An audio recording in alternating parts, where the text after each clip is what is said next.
Okay. Good morning, everyone. If you can ask everybody to get seated, and if your phone is not on silent, if you can also put it on silent. Thank you. My name is Leila Kabalan. I'm the program coordinator for the Social Justice and Development Policy program here at the Hassan Fares Institute, the program where Eugenio is affiliated with. So I'm just going to give you a brief biography of Eugenio and then a synopsis of the talk, and then I'll give the floor for Eugenio for around 45 minutes, and then we'll open it up for Q&A. So Eugenio, as I said, is an affiliate here with us. He's a PhD candidate also at the University of Trento in Italy, and also an affiliated scholar with the Italian Institute for International Studies. He's written extensively on the process of radicalization both in Europe and the Middle East. And he's also a contributor to several Italian newspapers and a policy advisor to the parliament group of the Italian Democratic Party. This lecture, in Eugenio's words, examines the latest literature on radicalization and offers multidisciplinary approach to this phenomena. It represents a theoretical framework that shows how similar psychological and social dynamics can lead to radically different outcomes, ranging from populist mobilization to terrorism. I've been reading a lot. This is part of Eugenio's working paper that I've read extensively. So it's very interesting, and it definitely gives us an idea of radicalization that's different than the mainstream we've been hearing. So we're very excited to have Eugenio here. Thanks. Sorry. Yeah, this is just for the camera, so don't worry about it. Okay, thank you, Leila, and thank you, everyone, for being here. Just a few words. As Leila said, most of the contents of this presentation are the contents of a paper that we are going to publish by the end of the month for IFI, and also in a more extensive version, also the contents of a book I'm authoring with other two colleagues, Scott Romanuk and Daniel Kohler, that will be published next year. So you will find some. I will sum up some parts of the literature we use for this approach we are trying to develop, but you will find a extensive version very soon. I start with some working definitions. In particular, some fundamental definitions for some words we will use in the presentation. The first one is ideology. I will use ideology or worldview as synonymous.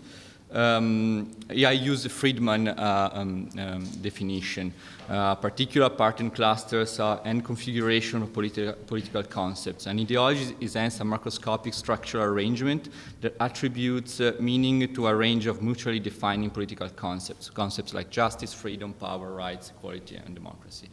What an ideology is basically a filter to codify, to understand the reality surrounding an individual. In particular, an ideology gives meanings and gives order to the arrangements that a particular a human community find to govern itself. So, for example, gives the idea of if I'm a monarchist, for example, I believe, and I live in a monarchy, I believe that justice is what the king decides, and I believe the freedom is what the king decides that are the burden for its citizens, and I obviously believe that the power, the rightful recipient of power is the king. The second important concept is the concept of frames. Frames and ideology are strictly related. So frames use the basic concepts of ideology to explain, to give meaning to particular events, and also to spark collective action in some cases. For example, if I'm again I'm a monarchist and I live in a monarchy, there is an event. There is a human being for some reason insulting another human being. But if the human being that was insulted happened to be the king of my country, In this case, the frame I give to this event is a person insulting another person. The frame is another person, can be the ruler of another country, is insulting my king. The king, in my ideology, represents a state. The state represents also me as a citizen. So this person is insulting my king, is insulting my state, is insulting me as being a citizen. And this means this framing of this particular situation can lead to collective action, can lead to retaliation, can lead, in the past, even led to wars. The other two concepts, they are obviously closely related, are radicalism and terrorism. Radicalism in this framework is the act of embracing ideology that have fundamentally different meanings attached to the concepts, the political concepts we have seen. So, for example, if I live in a monarchy again, and I believe that the king is not the rightful recipient of the power, but actually is the people, the actual recipient, the rightful recipient of the power. So I'm a democratic. I'm a radical inside this country, because I have a very, very different view of how these concepts are framed, should be understood. Obviously, it's important to highlight the fact that the radicalism can have a very different meaning from system to system, and also a very different range from system to system. It's obvious that in an autocratic country, in a monarchy or in a dictatorship, it's very easy to be radical, because it's very easy. You have to agree on a lot of things. That you have to agree even about which man is the man that should rule the country, with a name and surname. While in a democracy, for example, in a more open system, be radical is not necessarily easy. For example, in a democracy, I can be a socialist, I can be a neoliberal, I can be a liberal, whatever. But we can live together without. We have to agree on some basic concepts. So, for example, the fact that if I win the elections today, I rule, and I don't change the game. The rules of the game while I'm ruling, and if tomorrow I lose the elections, someone else is going to rule. Today, obviously, I'm talking about terrorist organizations. This is usually what radicalization is about. But I'm talking about also, in some instances, in some parts, also about populism. Why populism? Because populism is obviously not violent most of the times, but it's radical. There are some ambiguities about populism that made me and my co-authors decide to understand populism as radical.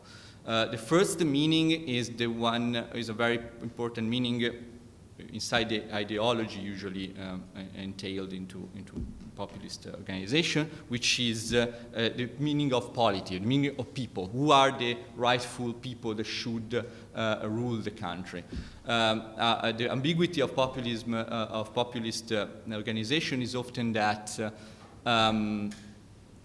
the rightful people are those people voting for the populist movement. Everybody else is either cheated by the elites, or it's connected to the elites, the evil elites. Obviously, there is usually a lot of framing of these elites as evil, as conspirative, and so on. So if someone is voting for someone else that is not a populist movement, is either very wrong or is evil himself. This lead to something we observed. We observed that now with the U.S. elections, when it leads to the fact that you don't accept the results of the elections. So if the only rightful people vote for me, and I don't win officially the elections, obviously the elections are not right. not correct. This actually was obviously is not as popular as Trump, but Berlusconi said that in the past in Italy. I remember that very well. And more recently, other political groups said that in Italy, for example, the Five Stars movement and other formation in Europe. Important thing is that this ambiguity leads to the fact that when this movement go to get power, they usually, obviously they don't say that before getting the power, but when they have the power, we have seen that in Hungary, we are seeing that now in Poland, they change the rules. So they change the rules, they change the media environment, the constitutional environment in order to stay in power, in order to block anyone else to get in power. The last definition is terrorism. Obviously, a radical group is not necessarily violent, can become violent. We can go through why, maybe in the Q&A, now we don't have time for doing that, but obviously the terrorism, a radical terrorist organization, an organization that legitimize and use political violence against civilians. We can also in the Q&A we see these differences, and to carry out the targets, the objectives of a radical group. Okay, now we start a brief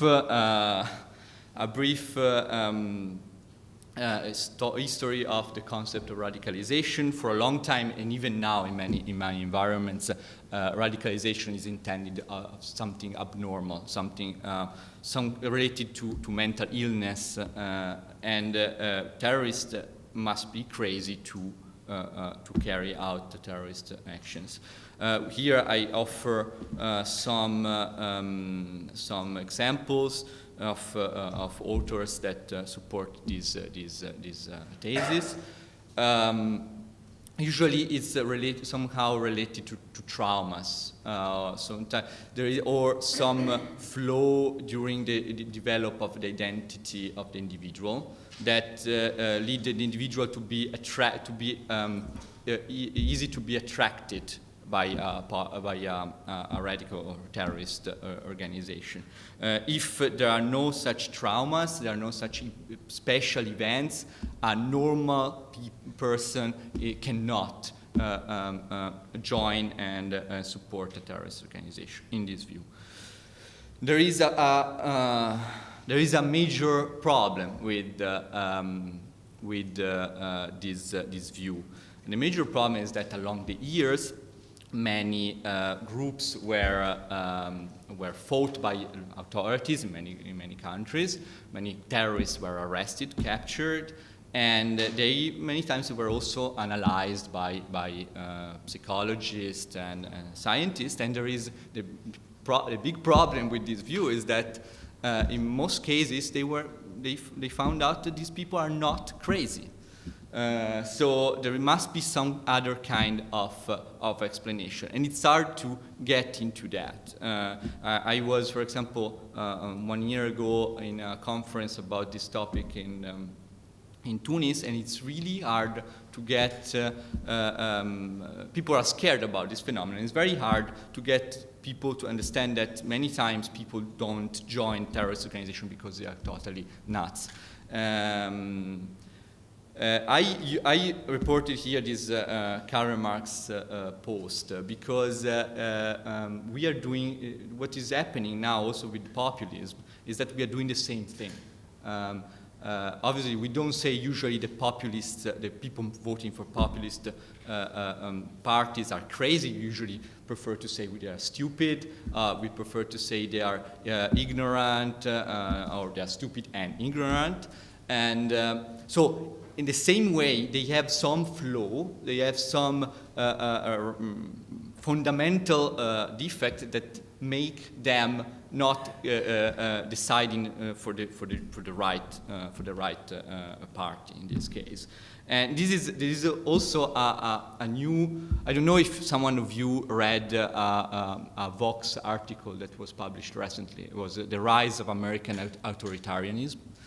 It was very popular. It talks about this new thread of literature in American academia that's called authoritarianism. So basically, according to this literature, people, there are a lot of people in America, like in Europe, that are naturally authoritarian.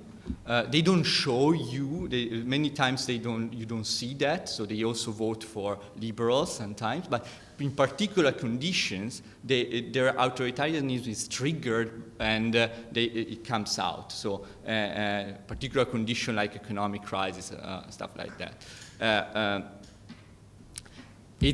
I think it's a very, I don't know, it's a very, it sounds, when I read that, first of all, I was thinking more like lycanthropes, like people that in particular condition transform into something else, like humans with full moon transforming into wolves. But in the other, they're creating the same thing. They criticize these people because they create out-groups to hate. They usually populist organizations hate foreigners. In the case of U.S., they hate Mexicans, they hate black people, and so on. But they're doing the same thing. They're creating an out-group that is fundamentally different, is somehow biologically different, to hate, to refuse. And they should not, and the implicit thing, these people should not vote, should not rule. But since the actual proofs are that terrorists are not crazy, and also we would find out that if there will be studies about that populist supporters are not particularly less intelligent than others, we have to go to another kind of explanation. And this explanation is that the idea of joining a radical organization that can be terrorist, violent or not violent, according to the context in which it operates, must be a rational decision. And a rational decision is composed by two main elements. There are incentives and there are costs. I try to pinpoint some of these incentives and how these incentives are available to an individual, and I try to pinpoint some of the costs. Now we go through the incentives. The macro incentive, also to keep things simple, the macro incentive I decided to use is the incentive of relative deprivation. The first thing that must be said about relative deprivation is always misunderstood as a concept, is that relative deprivation, it doesn't mean whatsoever poverty. It's not poverty. Relative deprivation is a concept that was introduced after the Second World War when a group of US psychologists were analyzing a group of American veterans from the war, and they found out something particularly strange, that the veterans from the Air Force Police were a lot more frustrated about their own career than the people from the Army Police. And this was strange because actually the people from the Army Police, for the Air Force Police were having a lot faster career than their colleagues in the Army Police. So, but why they were so frustrated, actually they found out that, yes, in general, the career was a lot faster for everyone, but it was less balanced. So there were people that were advancing very fast and people that were advancing still a lot faster than people in the Army Police, but slower than the others, their colleagues. And this created a lot of frustration. These people were relative a lot better off than people in the Army Police, but these people didn't care about that. They were comparing themselves to their expectations and to their closest social group. This is what relative deprivation is about. Is a failure in expectations. Is a failure to achieve in reality what you came to construct as your life expectations. If I'm born, for example, in a medium class bourgeois family, I come to expect particular. Depending on the society I live in, I come to expect a particular kind of lifestyle. And if this lifestyle doesn't realize, I start to be frustrated. And this can happen to a medium class, can happen to lower class, can happen even high class. A person like Trump belongs to the kind of tycoons or billionaires that actually were those that gained a bit less, especially compared to his father, for example, gained less from the new system, from globalization, basically. And they many of them, right, think they are rightful, thinking that they deserve more because they came to expect more. So in this framework, we intend the relative deprivation as a disconfirmation of one's role position. So the role and position that someone has came to expect in society. There are usually different, in the literature, in the decades after this first experiment and after Second World War, developed two kinds of symptoms of frustration caused by relative deprivation. And there are two kinds. The first one is related to relative deprivation perceived as an individual, as a single individual, which means that for many reasons I'm somehow rejected by my own closed social circuit, and I cannot play the role I feel like rightful among my own closed social circuit. This leads to usually self-destructive activities. It can be use of drug, depression, and this kind of self-destructive activities. And the other kind is relative deprivation perceived on behalf of a social group. In this case, if I feel I belong to a social group that is losing ground in comparison to other social groups in the society, usually the reaction is to become more rigid about the view of the social group, become more interested in hierarchy. In general, everything that increases the cohesion of the social group, because it's a very human, and it comes from our nature as actually apes, that when a group is threatened, has to be cohesive and to react against dangers and changes in the status. Okay, I mean, I can be, for example, a person that is frustrated by my role in society that doesn't match my expectations. I can be more or less that, but I can be very much that. But I don't necessarily change my worldview, the way I see myself. Because I don't encounter any other kind of ways of seeing myself in a different way, in a better way. But it can happen. I do. For example, if I again taking the U.S. as an example, since for the recent events, if I medium class or lower middle class white man from the rural U.S. That feel very frustrated by the position in society he has, I somehow very easily can encounter some form of a new way to look at the world, a new worldview, called, for example, white supremacy.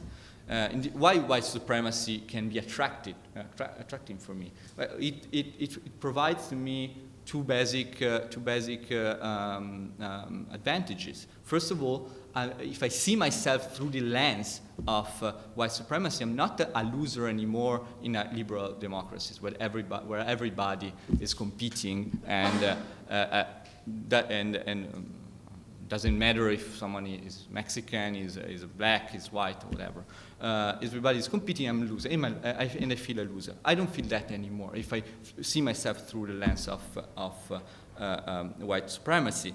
And secondly, I find a lot of other people feeling in the same way that confirm this new way of seeing myself. I'm not anymore a loser in a liberal democracy. I am the rightful, I belong to the rightful recipient of power. I belong to the race or the social group that should be in power. And it's not in power not because we are losers, because we are not able to get more money or get more power. We are not in power because there is a conspiracy. There is, I read some of the conspiracy theories is usually about rich Jewish people empowering the minorities to curb the power of white people in the U.S. And in this way, I find a justification from my position. And obviously, the chance of significance can be very individual, because white supremacy fits for a frustrated white medium class American in particular, but doesn't fit very well if you're Mexican, for example. And but you can be frustrated as well if you are American of Mexican origins. And this is what Oliver Roy. This concept is what Oliver Roy called the ideological market. The ideological market is positional. What does it mean? It means that according to the depending on the position you occupy in society in the present, and depending on some features of your person, of your color of your skin, for example, but other more cultural features that can be the origin of your parents, your religion, and whatever.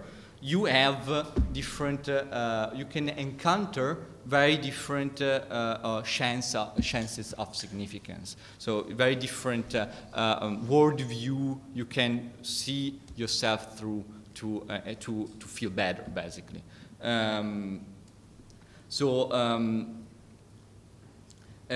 Depending, for example, one example I use often is the fact that in France, it's proved that most of the Le Pen supporters are from a working class, from the white French working class, and in the same way, working class and a low medium class. And the same way, most of the people supporting Islamist ideas, and obviously some of them also go to jihadism, they are from the same socioeconomic class. They just have different features, cultural and obviously also physical.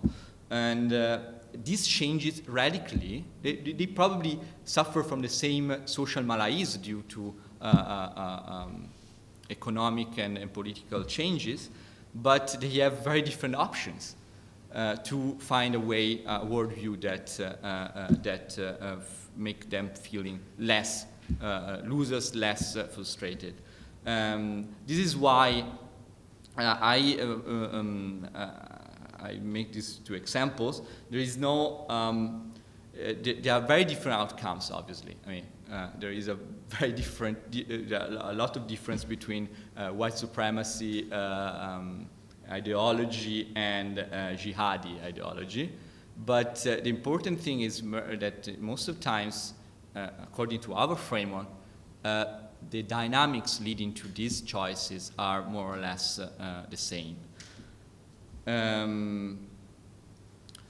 Okay, can be, I mean, I can be very frustrated. I encounter a worldview and if I see myself through this worldview, I feel I change the perception of myself, and is a lot better. Okay, but obviously this thing comes also with costs, and there are different kind of costs. There is a most intuitive cost that unfortunately especially if you like a radical or terrorist ideology and you want to join an organization supporting it, in most countries it's illegal. And you may go to prison. You may, if you join fighting in Syria and Iraq, other people can shoot at you. You can die. So there are formal costs. They are basically formal costs in the sense that are the costs that the formal authorities, formal institutions apply on you if you do something like that. The other social costs that we want to highlight are the informal costs, a bit less intuitive. But for example, if I am from a very religious Catholic family and I start sympathizing, supporting some kind of Islamist, Islamist group, Islamist worldview, obviously my friends, my family, maybe they don't like it very much. If I go on this path, they may decide that they don't want to have anything to do with me anymore. Obviously, on the other side, if I belong to a family that is really entrenched into Islamist ideology, or I don't know, radical terrorist Catholic group like there were in South America years ago, they would not have much to say if I also join the group, or if I join maybe a more violent version of that group. Or maybe they don't like it that much, but it's a different cost I'm paying in terms of affection, lost affections and the relationships. The other costs that are very important are, and even less intuitive, are cultural costs. Cultural costs are summed up by cultural resonance. So, for example, I remember, in my example I use on myself, I remember when I was a teenager, it was September 11, and there were the first videos of Al-Qaeda being broadcasted in Europe and the West, Bin Laden especially. And even with the translation, what Bin Laden was saying didn't make sense at all. I didn't know what he was talking about. I didn't know the symbols, the words, the definitions he was using, because they didn't have any kind of cultural resonance in my own daily life. Obviously, they had a lot. They made a lot of sense in other environments. For instance, in someone that grew up in a Muslim society, for example. So you know what jihad is. You know what the believers are, and you know some of the narratives. And even more, it made even more sense if you are from an environment sympathizing for Islamist values. That's why in the last years, a lot of terrorist organizations, jihadi organizations, Al-Qaeda started in 2005, but ISIS became a lot better in that. They are simplifying their message. They are making, for example, they are making messages through these very fancy magazines they publish now, and these fancy magazines, they look a lot like very globalized Western-style magazines. The messages don't have all the references, the weird references that Bin Laden used, for example, in 2001. They have very simple messages, and what most importantly, many times they try to do something called frame bridging. And if you read the last issues of Dabik, for example, the Daesh magazine, they're trying to do a lot of frame bridging with the fight against international financial powers. That is a very usually is a kind of idea associated with other very different kind of organizations and political tendencies, but they trying to bridge these meanings to be resonant with a lot more people in the world than they were before. I have a colleague from Brazil, and she's told me that there are people in Brazil, especially obviously in the poor quarters of Rio de Janeiro, that are supporting Daesh without being even Muslim, without even converting. So we analyzed, in the last 20 minutes, we analyzed the incentives, analyzed the chances, the market of ideologies I can have, and we analyzed the cost. This leads to us to a very simple thing called a decision tree. There's a game theory tool, a very simple one. And here I used a very hypothetical situation in which I have to decide between a nationalist movement and a leftist movement, or like actually most people do, the mainstream ideology that is just go on in the same path I'm now. So at T0 I have to decide, at T1 I decided. Obviously, this is very simple. I mean, it doesn't happen. I mean, it's not one time in my life that I have a choice to make between different radical organization or staying in my mainstream ideology. It's not. It's something that has to be understood not in this static way, but in a dynamic way. So we actually recalculate our incentives, our cost, our information all the time, and especially people exposed to a lot of information, to a lot of different inputs. People, I mean, there is a saying in Italy, but I think also in English, that only stupid people don't change their mind. Okay. This saying is very innocent, but can be applied also to less innocent instances like this one. And yeah, I also used for people who are familiar with a bit of game theory, in particular the models of Acemoglu and Robinson. This formula I used in the paper is inspired by their work. It's very simple. I mean, epsilon theta represents the level of frustration that I can have towards my current worldview. Y represents the multiplier represented by another worldview that makes me feel better. So I have more incentive to change if I'm very frustrated, plus there is a worldview that's saying I'm a hero and I'm a holy fighter or whatever. And to consider a different, trying to consider really another worldview, these factors have to overcome the cost of doing that. So we now talked a lot about radicalization. So going through the fact of embracing at some point a radical worldview and maybe also violent one. We now talk briefly about de-radicalization. De-radicalization, first of all, have two problems obviously in our approach. The first problem is that it's often understood as a way back. The most famous case of group de-radicalization is the case of Al-Ghama al-Islamiyya in Egypt, that in the 90s dropped, renounced violence and started to be still very Salafi, still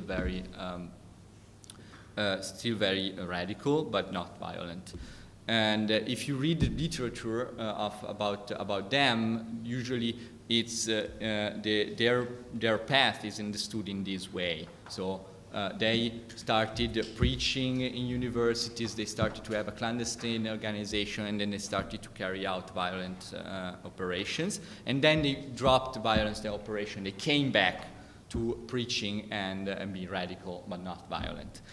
In our approach, there is no such a thing as a way back. In our approach, there is only a way forward, and the way forward entails the fact that a group or an individual is offered with a new, again, a new way to see himself that is more convenient, is more is working better than the radical and terrorist version. For example, in the case of Gamal Islamiyah, as intended, as understood in our framework, is not that they were not, they came back and they were doing exactly the same thing they did before embracing violence.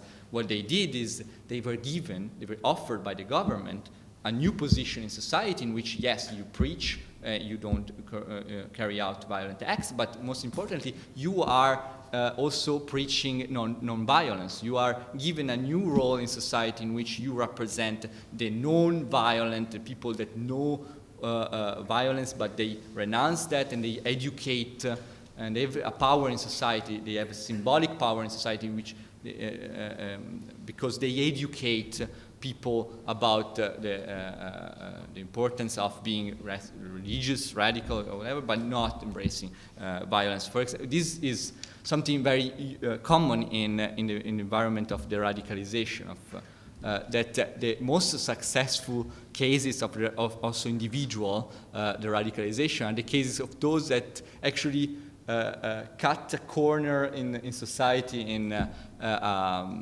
for themselves as somehow famous and somehow popular for being de-radicalized. There are many cases of preachers, there are many cases of activists that became, they found a new role, a new way to see themselves through the fact that they're radicalized. And they are those that will never go back. The other big problem about the radicalization is obviously that in programs, for example, programs in Europe, usually they offer new a job. Usually they offer a new socialization. Mostly, with the cases I know are church groups, for example. Obviously, a small job and some kind of resocialization. Sorry. Is not so effective as if you come from a worldview in which you felt and you were recognized as a holy hero fighting for God and going to paradise or whatever. It's not as cool as that. So what these programs need to do, and it's very expensive, it requires a lot of efforts, is increasing the cost. So these people are actually monitored all the time. They need to know that they are monitored. They need to know that actually the joining again the radicalized terrorist group is not an option, because in the moment in which they drop the program, they will be captured immediately. And this is something that can change with time when their expectations change with time, with a new socialization, a new role, but obviously for a long time the costs are the most important factor. The two important, I'm concluding, the two important points that of this approach is that there are very similar dynamics lead to many times lead to very different outcomes. And this is because there are two important factors in the game, which are relativity. So, I mean, my frustration, or my satisfaction depend on my own expectations. So they're relative to my own perceptions. And the second thing is positionality. So the options I have at my disposal are very dependent on my specific features related to my position in society, to my physical or cultural features. The other point is the counterintuitivity triggering factors. There are two things important here. Repression. Repression is obviously a very useful tool. Increases the cost against especially violent radicalization. The thing is that in many cases, if used in the wrong way, can be actually counterproductive. One example is, for me, current government in Egypt, which is basically applying the same kind of repression on previously at least, non-violent radicals, Islamists in this case, and the same way as on violent radicals. This is why this kind of repression is wrong. Is wrong because it decreases the incentives for the non-violent groups to stay non-violent. Why should I? What do I gain if I stay non-violent? It's better for me if I cannot pursue my objectives, my ideology in other ways. The only way I have also to defend myself, but also to have a resonance in society, is violence. So actually, this kind of repression is increasing the ranks of the violent groups many times. The other thing is education. You may have read the report of World Bank was published, I think, more or less 1 month ago, finding out that the recruits, the foreign fighters of ISIS are mostly well educated. This is why. Especially in Tunisia, this is a big issue. Mostly of the thousands of young guys that left to fight to Syria and Iraq, most of them have a university degree. Education is obviously, my view, is obviously a very positive thing, but education is a tool, is an instrument that gives a person skills to understand better the world. To understand also other cultures that are not so resonant, other symbols, other concepts are not so resonant with his own culture. What does it mean? That decreases actually the cultural cost of understanding another worldview. So, for example, jihadi concepts for someone that cannot read and cannot navigate the internet are not so appealing, even if he comes from a Muslim family. But if he read a lot, he can understand a lot of different worldviews and can navigate the internet with the instruments to do that, to communicate, to open to the world, then that also can decrease the cultural cost. I'm not saying that education is bad. I was just to understand it in a more wider perspective. Okay, I'm done, and I'll be happy to answer to your question. Thank you very much.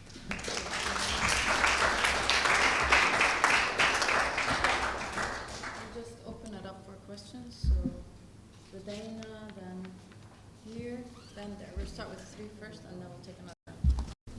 Hi, thank you, Virginia. It was amazing. So my question is related to de-radicalization. You said that a certain group of people is going to get a better deal or a promise of better circumstances, so that the de-radicalization process takes place. Who is this party who is going to offer these, who is going to grant the new conditions? If we are talking about the state or the government dealing with this, well, I'm not sure that it happens. On the reality, a state would say, no, I'm the state actor in this deal, so I'm not gonna. I don't have to go and negotiate with a terrorist group, and this is how it's often happening in Iraq or in Syria. Thank you. I have to take a bit of time because I find this very deeply problematic on several factors and I think. So I'm going to start with a kind of critique, if you don't mind. I'll start with the first 2 definitions, ideology versus framing.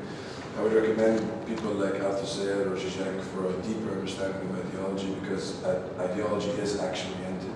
It is a practice. It is it's fully.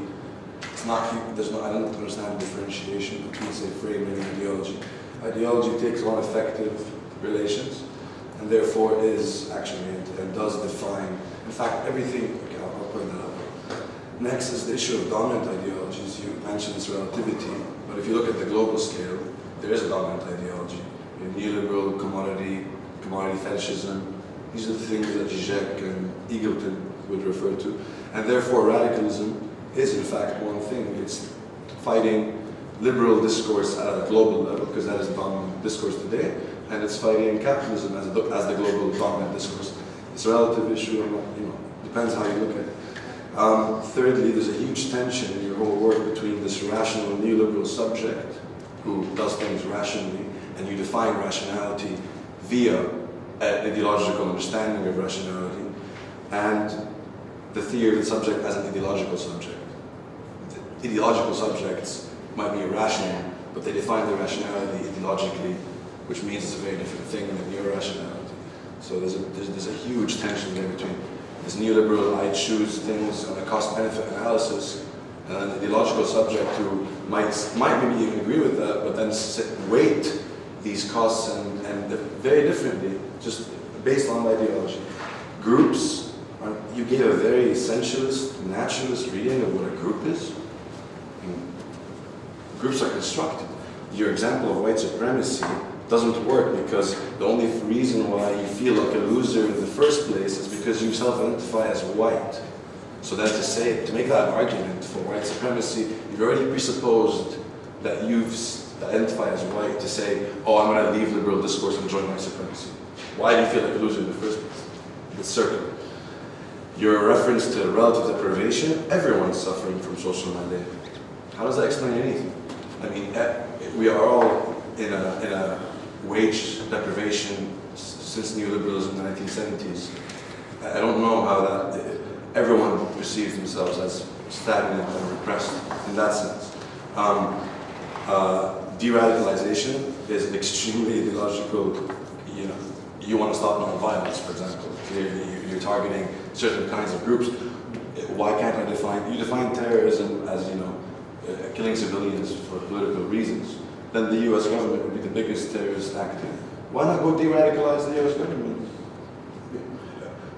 Furthermore, the solutions were completely cultural, education, when you did not address any of the structural reasons for why people feel these things. I mean, you know full well that so many of these people are very educated, and depending how you mean educated, but they went to universities, have studied liberal discourse, know full well what they're doing and why they're doing it. And it's not about just, let's talk to them about it. No, in fact, they have rational decision-making in that other sense, which is it works. The studies on suicide bombing say that, look, it's in a different rational kind of subject, it just works to achieve things. It's not about this whole, it just works in a context of oppression and Tamil tigers, etc., etc. So I'm done. I just want to mention all that because all this is deeply problematic and is itself heavily ideological, and that's all I'm saying. We have one more question and then we answer and then we have we have someone in the back. Yeah. Both of my questions are about how the model applies to joining a terrorist group rather than populist. Yeah. Okay, so my first question is that you proposed a very cost-benefit kind of cold coalition model for joining terrorist groups, and I'm wondering how would you account for things like suicide bombings within your model? And the second one is about how you would account for people who convert. So we know that there's a lot of cases of people who are converting, who are foreigners and are coming to fight with ISIS, for example. And we do know that grievances on behalf of the in-group foster feelings of wanting to participate in collective action. So I'm wondering, so someone, for example, in France or in the UK or wherever, if they do feel this relative deprivation, and this is relative deprivation on the part of their in-group, which is white working class, for example, why wouldn't they organize around that identity? So they have a choice between organizing and going for collective action within their own countries, and they have the choice of de-identifying and going for a certain identity, which is what you're explaining. So I'm wondering, how do you account for the fact that they're choosing one or the other? Yeah. Thanks. Okay. If you look at this, the history of the most important cases of the radicalization is always is always the government somehow offering. In many cases, they are. I mean, for example, in the most since we use that in the most famous one is Gamal Islamiyah, they somehow found them. The government found itself in the issue. So they found out that these people, for several reasons, if you read the history, you find out why they decided that it was time to renounce violence. And the government somehow in the beginning didn't believe, was suspicious, and they used the instruments they could to offer another solution. I mean, it's always, that's why the radicalization, especially of groups, is so hard. Because on one side, you cannot negotiate you cannot negotiate for reputational reasons and not to show weakness, for example. On the other side, it's important. What usually governments don't do. Is quoted that in Egypt, for example, they don't offer any kind of alternative. So, for example, many times when you are, for example, you cannot go back to your countries. Was an issue, for example, in Austria in the last years. There are many people that try to go back because they were disappointed about their experience in terrorist organization. And what do? You allow them to come back. You don't allow them to come back. If you offer an alternative, then I mean, they may really find another path and renounce some of the views and renounce violence. On the other side, it can be perceived and politically is not really good to sell, and populists use that many times in Europe. If you accept them, once again, you are forgiving. So you are giving terrorists a second chance. You're weak. You are not really committed to the fight against terrorism. This is especially if you have right-wing or strong populist movement in your political landscape. It makes in democracies it's very, very hard. So I try to respond. One thing probably I should have said in the presentation, and I didn't, is that I'm not trying to justify or not trying to. I'm not trying to find to give some kind of ethic or moral judgment about any of the phenomena that I analyze. So, for example, I'm not saying that radicalization is always bad. I'm not saying that radicalism is always a bad thing, and not saying that mainstream ideology or the mainstream discourse is always good. I may personally have some opinion about the use of violence, but it's obviously my personal opinion, and I usually don't make my personal opinion change in my work. I know that I simplify a lot. I also, because a presentation cannot last hours, and I know that it's very problematic, dominant ideology. There is, if you want, this concept is a lot more developed in the paper of one of the co-authors of my book, Daniel Kohler. He invented a concept called contrast society. That is opposed to dominant society, and still without giving any judgment about being contrast society being good or not. He explains it better, and I suggest you take a look at that. It's true. I agree with your. I use a very rational I mean, I don't think that it's neoliberal to use a rational thing. I think a rational approach or decision theory. I mean, it's decision theory that was used by neoliberalism and not the other way around. But I don't. In neoliberalism, for example, when you talk about things about personal salience or significance. Now, I didn't explain, but I think it's in the slide, in one of the slides. There is some. No, it's not here. There are some references to the literatures I use. There are identity theory, social identity theory, and quest for significance theory. So salience or significance. Obviously, if you go to a neoliberal scholar and you say, so people look for salience, they loathe your face because I mean what is important is money. Here is actually written. I forgot to quote that.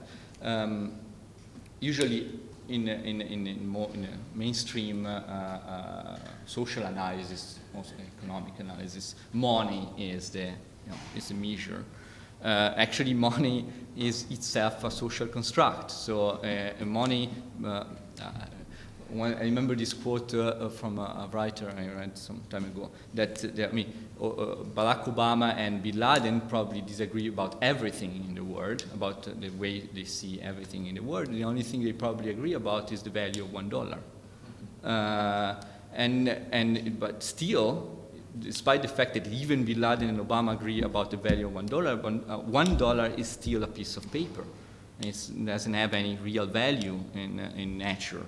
It's still a social construct. And social construct, what does it mean? That if you have $1 million and I have $1, these change our personal significance and salience in society by you have more power than me, and your power, the means of your power, in this case, your money, are recognized by, basically, probably is by everyone. It's the means of power that is really recognized by anyone in the world. In this way, if I use in the utility function of a decision, I use things that are not money per se, and I use things that are more related to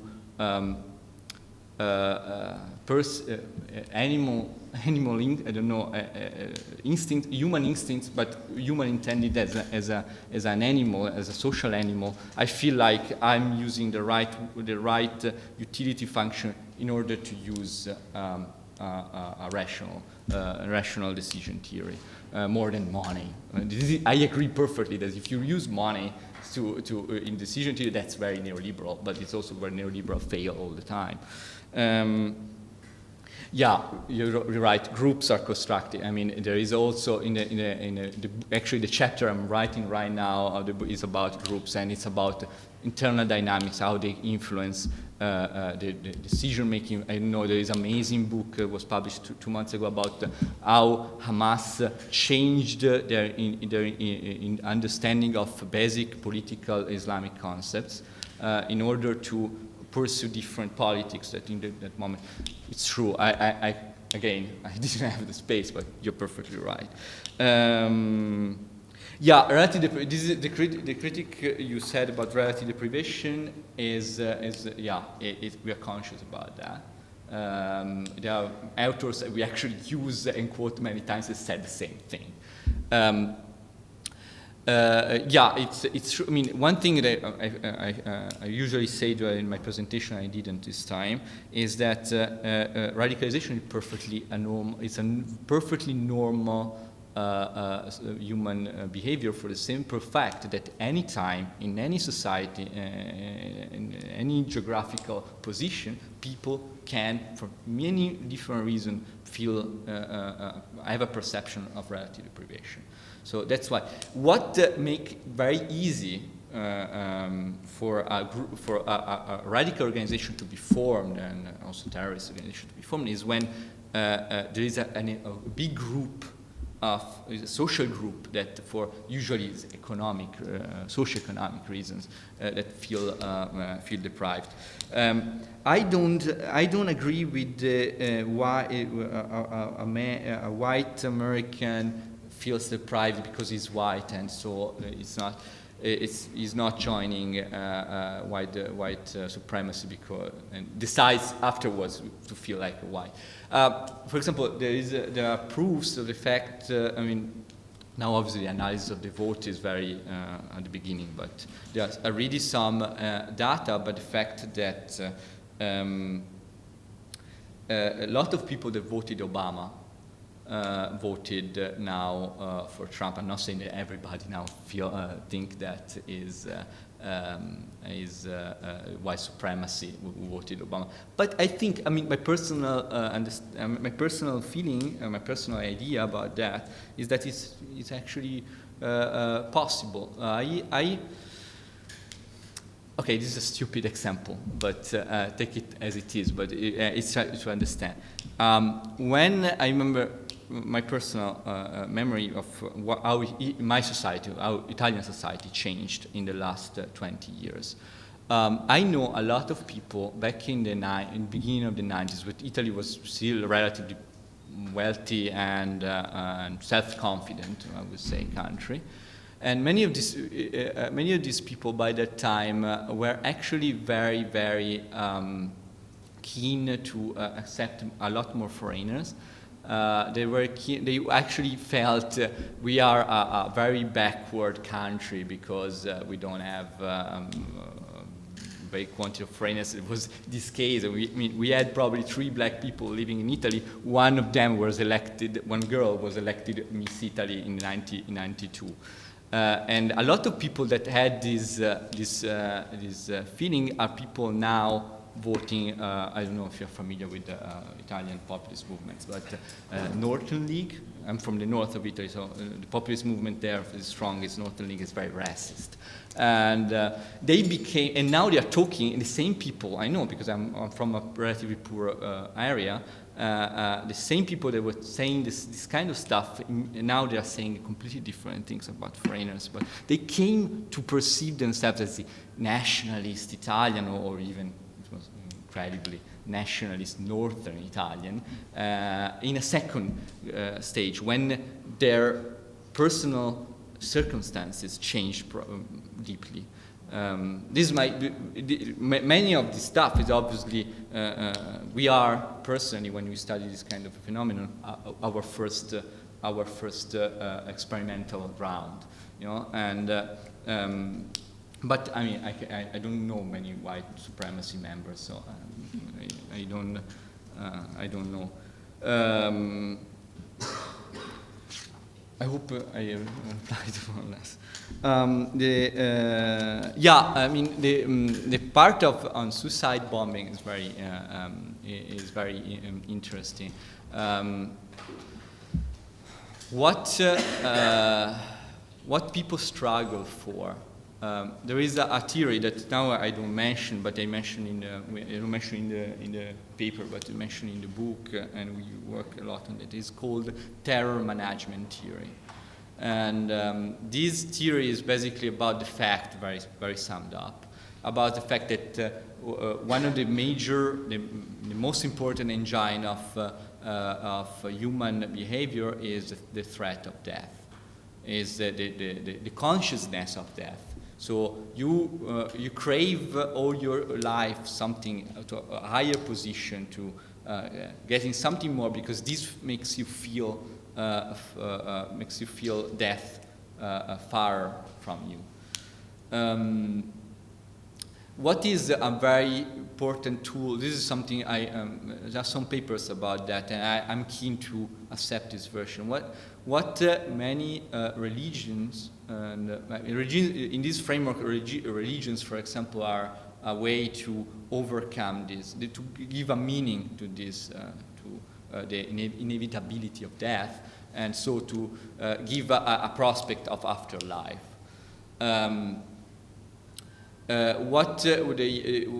This kind of framework, what they say about suicide bombing is that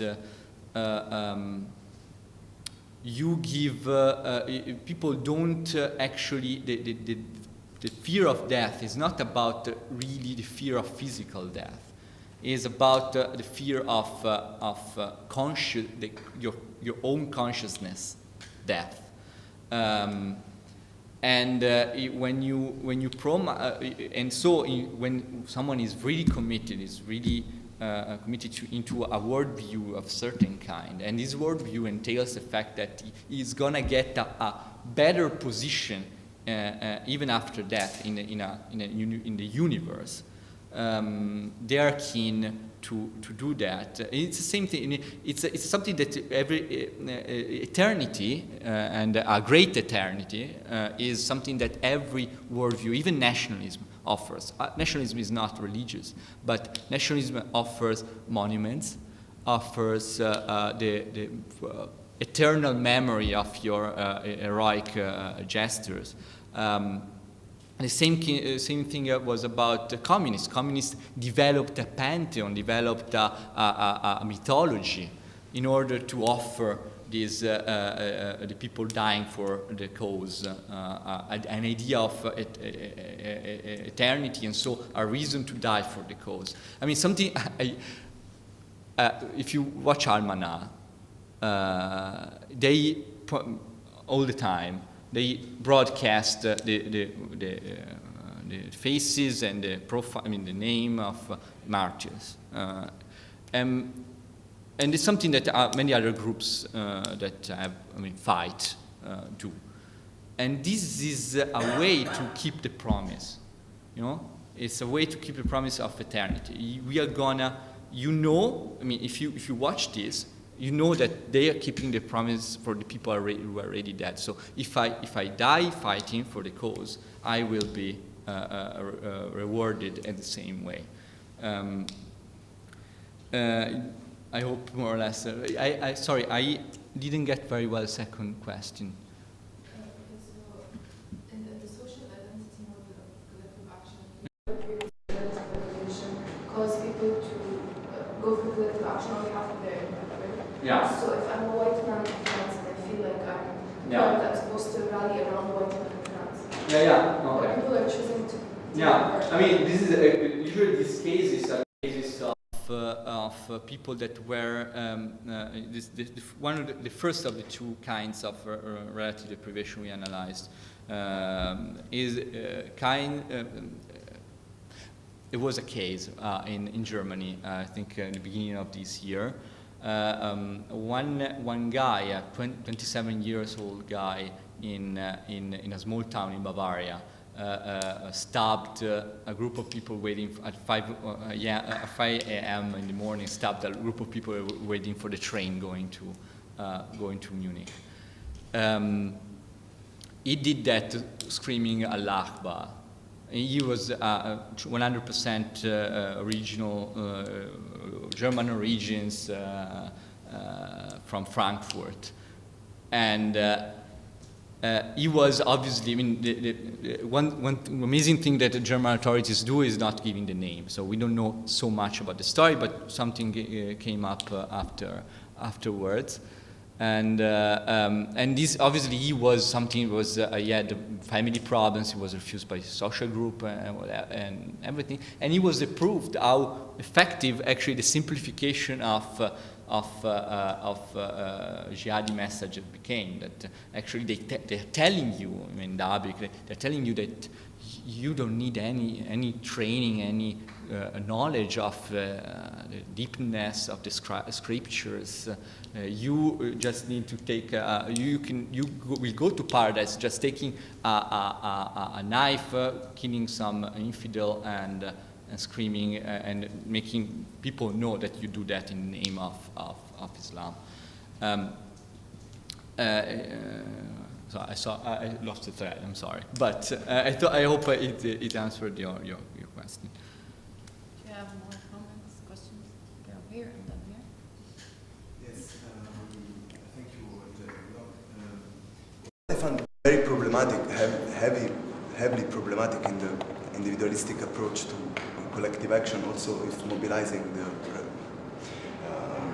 the relative deprivation. Is the passage, the link, the connection between the cost incentives part of understanding, of comprehension of this phenomenon, and the passage to action.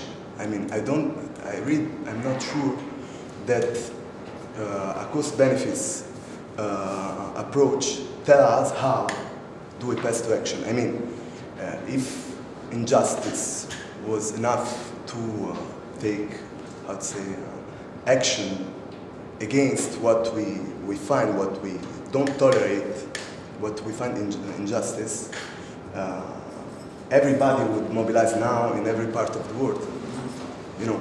So I think that this is maybe, I mean, the question of Olson and Hirschman and these guys is still very actual. I mean, we must think about this, but there is this passage, it is not clear at all. So maybe I would like to know if you can describe us some trajectories of the radicalization in order to understand maybe why these people mobilized while others didn't. I understand that it is a more micro approach and maybe it's not really part of the discussion here, but I think that it would help to understand this connection, please. Thank you. Two very quick questions. The first is you seem to give a very scientific approach towards radicalization. So it comes across as a bit deterministic, and I was wondering, how do you account for contingency in such a framework? The second question I have is whether or not you give a critical treatment of the word radicalization. It's not a hollow term, it's normatively loaded, it's embedded in power relations, it's constitutive of power relations. So I'm wondering whether there's a critical treatment of why you use it, how you use it, and how the word appears in your book in relation to the genealogy of the use of the word radicalization. Thanks. Any other questions or comments? I mean, now I didn't prepare any case. I can go by. Yeah, but first of all, what you said is relative deprivation is not injustice. Is a mismatch. Is a psychological malaise, basically. What frame this as injustice is the way you come to look at that. So it's injustice because there is the Zionist conspiracy, or there is injustice because there is a Bilderberg conspiracy. It's injustice for many reasons. Elites are corrupt, and then that defines in ideology, in the definition I used. The ideology defines what is justice, so what is injustice. I think without going far, without taking single cases, as me, the Italian environment, especially populist environment, and you,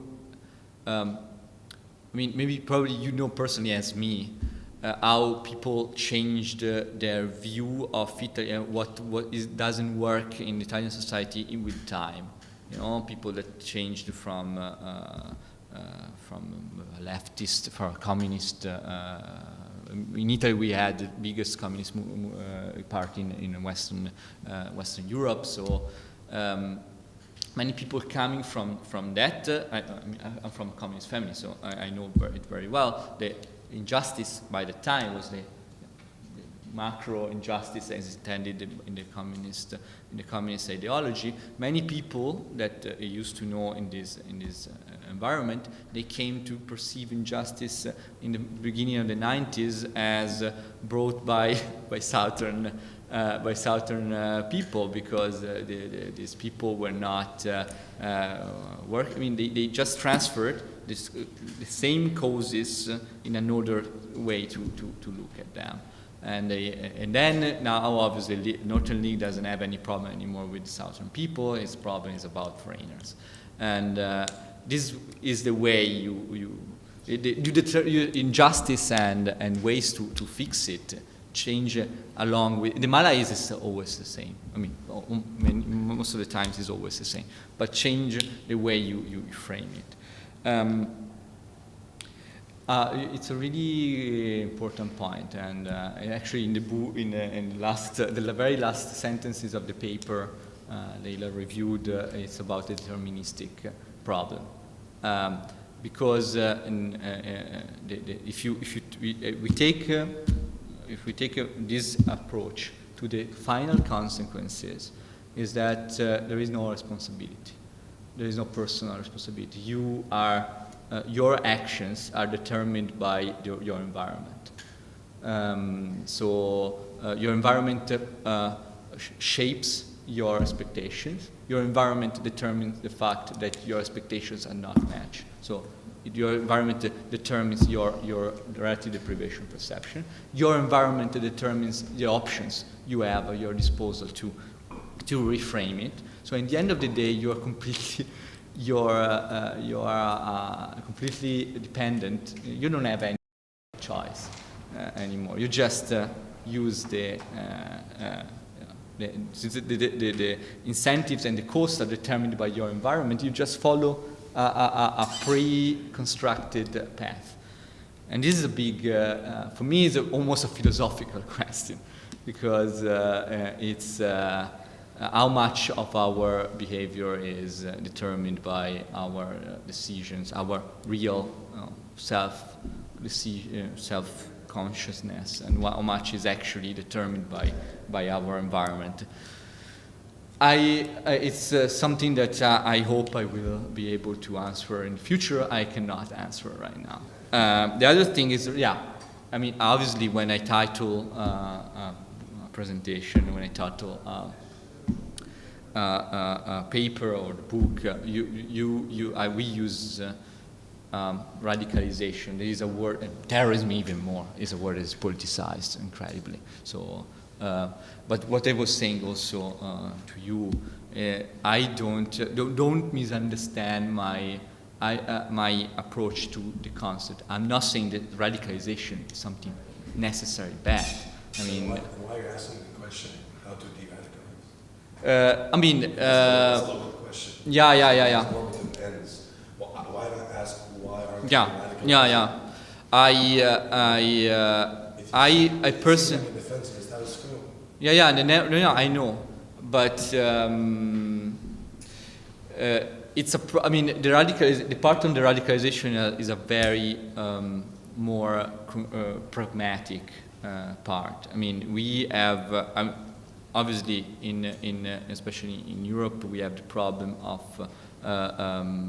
violent radicalization, and obviously, addressing this problem, as in the book, we also take a stance about the fact that violent radicalization, political violence is wrong. We are normative about that. I know that. Is a choice, but it doesn't entail the fact that I think that is the only possible choice. I respect someone that can support the fact that violent political violence is a legitimate tool in some situations. I perfectly understand. I used to actually think that in the past. So. But I'm not saying that being against a certain system of ideas. You quoted neoliberalism. There are many other versions. In the past, there will be in the future. Since neoliberalism apparently is not in a good health right now, I'm not saying that being radical is wrong. I mean, being radical is actually what many cases in history made. Societies better. If you go back in the beginning of the 19th century, if you look at the articles, newspaper articles in UK, the people were talking about activists asking for universal suffrage.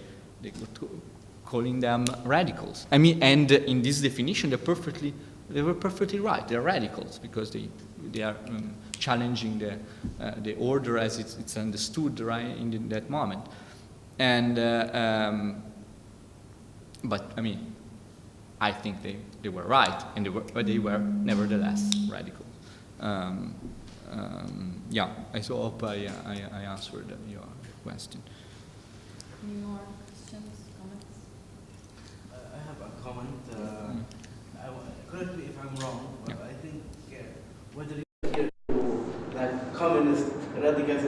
70s in Italy, Germany. They used to do kidnappings and bombings, I think, in Italy and Germany. Yeah, in Germany. And now there's the Islam jihadists. Yeah. They are doing the same things, and Yeah. I think it's more of kind of they are using, like, they are frustrated. And I think I read in a book called Typology of Revolutions that the people who create revolutions are the most frustrated, they are the most educated, and they feel they cannot advance in society. So this is maybe this is the reason. I mean, these obviously are cases of persons. And if you see in the Arab world now, in the Islamic countries, a lot of unemployment, a lot of, I'm not saying that they are the only ones, but they are the majority. And the other, maybe the educated and prosperous, you could say that they feel that they were like totally opposite. They were very liberal, and then they feel like it's you have sinned, you have whatever, and they want to like become better, and become the other opposite. Yeah, yeah. I mean, no, it's for example, it's not Because I read in the, I think, a newspaper, I forgot exactly, the Atlantic maybe, they had a report that most of the followers of Daesh are like ex-convicts in France and jails, and they used to do everything that is sinful, and quote unquote, and then they became like extreme radicals, and they're still killing, and but now they use religion as a guise for their evil actions. I mean, it's truly it matches this kind of description matches the profile of several, especially foreign fighters in ISIS. Now, something I wanted to say is about there was obviously there were different waves according to the ideological market that was been available along the time, along history. Obviously, in the most groups, radical or even violent groups back in the 70s, 60s, 70s, were inspired by more political, less religious items. Can be neo-fascism, especially in Europe, neo-Nazism, or can be communism still in Europe, and some or pan-Arabism in the Arab world. One thing I can say about that's also about our stance, or maybe also normative stance. I come, as I said, I come from a very leftist family, and back in the day, my family, my parents were, they were in a social, in a group, in a social circuit, which there were many people also into the Red Brigades, so the terrorist communist version of the movement. And what I can say in the experience because the Communist Party in Italy was never in power, but they influenced incredibly the politics in the first 50 years of the Republican era, and all the major social economic advances were due to the communist influence for welfare, labor rights, and this kind of also civil rights. What the violent component was very useful to the others to curb the influence of the Communist Party in politics, because obviously it was easy to associate. Look, we always told you these leftists are all violent. That's why we took this pretty normative stand, because it actually compromises many times the effects. The radical flanking effect, like the Malcolm X Martin Luther King effect, which is the opposite case. Exactly. Where, you know, one guy gets violent, and then Martin Luther King looks good because this guy is an extremist. So now Martin Luther King becomes an acceptable Exactly. opposition. So, you know, I can agree. It's tactical. I mean, it's not saying. Yeah. It's true. No, we can talk. Yeah, we can take it. So thanks everyone for joining. The paper, Eugenia's papers will be online like in a month, less maybe. So you can also read more than just the presentation.